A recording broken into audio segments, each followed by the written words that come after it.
अस्सलाम वालेकुम नाज़रीन, मैं हूं सलवा स्नैन और आप देख रहे हैं सूर्या न्यूज़ HD। आइए नजर डालते हैं आज की अहम खबरों पर। कराची मोरूडू मीर बहार टाउन की हदूद में बल्दियाती मसाइल के हल की रफ्तार को तेज़ करके आवाम को रिलीफ फराहम करने के लिए जामे हिकमत अमली से मनसूबों को जल्द अज जल्द पाया तकमील तक पहुँचाया जा रहा है। इन ख्यालात के साथ चेयरमैन मोरूडू मीर बहार टाउन अली अकबर ने यूसी चेयरमैन वाइस चेयरमैन के हमरा शेर शाह चौक से पंखा होटल तक रोड कारपेटिंग के काम का मुआयना करते किया।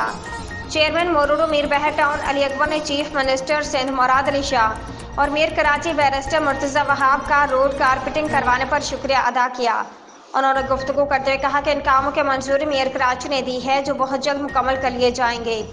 टाउन चेयरमैन ने मौका पर मौजूद अफसरान को हिदायत देते हुए कहा कि बाकी मानदा कामों के बर वक्त तकमील के लिए तमाम तर दस्तियाब वसाइल को बरकार लाया जाए। जबकि मौका पर मौजूद चेयरमैन मोरूडू मीर बहार ने अवाम से गुफ्तगू करते हुए उन्होंने कहा कि आशूरा मुहर्रम के साथ साथ अवाम को बेहतरीन बल्दियाती सहूलियात की फरहमी के लिए भरपूर जदोजहद में मसरूफ़ी अमल हैं।